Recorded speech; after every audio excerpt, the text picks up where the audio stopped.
نحمده ونصلي على رسوله الكريم. عن عائشة رضي الله تعالى عنه قالت قال رسول الله صلى الله عليه وسلم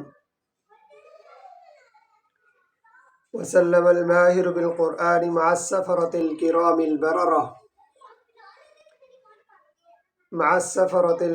البررة والذي يقرأ القرآن ويتتعتع فيه وهو عليه شاق له أجران.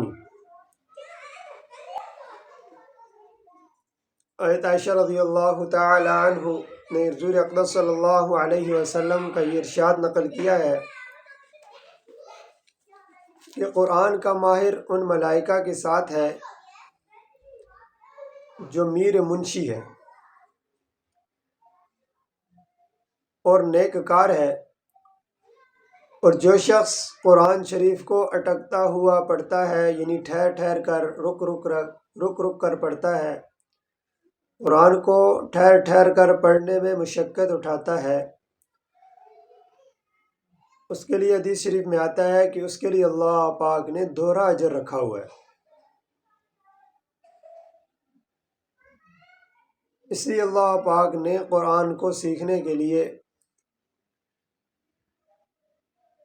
حدیث شریف میں مفہوم ہے کہ جو شخص قرآن کو اٹکتا ہوا پڑھتا ہے تو اللہ پاک اس کو دوہرا اجر عطا فرماتے ہیں. ایک اس کے اٹکنے پر، دوسرا اس پر اٹکنے پر جو اس کو مشقت ہوتی ہے اس پر اس کو دوہرا اجر ملتا ہے. میرے منشی ہونے کا مطلب یہ ہے کہ ملائکہ جو ہے قرآن پاک کو نازل کرنے کے ساتھ، یعنی ان کو نقل کرنے والے ہیں، لوح محفوظ کرنے والے ہیں. تو یہ جو قرآن کے ساتھ مشقت اٹھاتا ہے، قرآن کے ساتھ تعلق اپنا بناتا ہے، قرآن کو اپنے سینے میں محفوظ رکھتا ہے، تو اس کا تعلق بھی فرشتوں کے ساتھ ہوتا ہے. یعنی فرشتے بھی لوح محفوظ کرنے والے ہیں، اور اسی طرح یہ انسان بھی اب اس قرآن کو اپنے لوح محفوظ اپنے اندر محفوظ رکھنے والا ہے. تو دوسرا اس کا مفہوم یہ ہے کہ قیامت کے دن جو ہے اللہ پاک ان فرشتوں کے ساتھ اس کا حشر فرمائیں گے. اللہ رب العزت ہمیں قرآن کو صحیح طرح سمجھنے کی،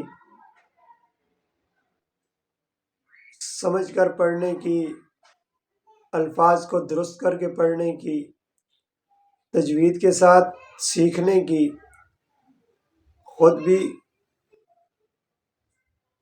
اللہ پاک عمل کرنے والا بنائے، اور جو لوگ اس کو پڑھنے والے ہیں وہ میں نے پچھلی حدیث میں بھی بیان فرمایا ہے، جو شخص اس کو یاد کرتا ہے،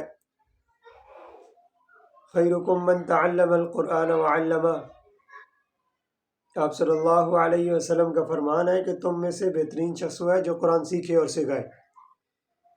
یعنی جس کو ایک آیت آتی ہے، ایک حرف آتا ہے، اس کو آتا ہے تو اس کا کام ہے وہ دوسروں کو اس پر لائے.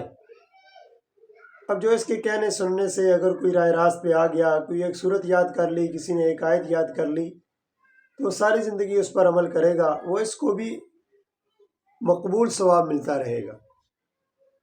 اس لیے آپ سب سے بھی گزارش ہے کہ جس کو جتنا آتا ہے، ایک آیت آتی ہے، ایک صورت آتی ہے، اس پر خود بھی عمل کرنا ہے.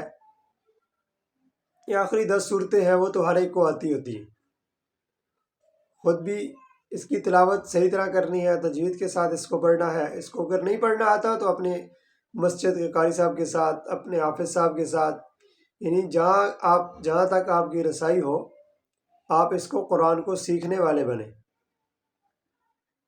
فرمایا کہ جو شخص قرآن کو سیکھتا ہے، اس پر مشقت اٹھاتا ہے، سیکھنے کا الگ اجر ہے، اس پر مشقت اٹھانے کا الگ اجر ہے. اللہ رب العزت ہمیں صحیح معنوں میں قرآن پر 100% عمل پیرا ہونے کی توفیق عطا فرمائے. وآخر دعوانا ان الحمد للہ رب العالمین.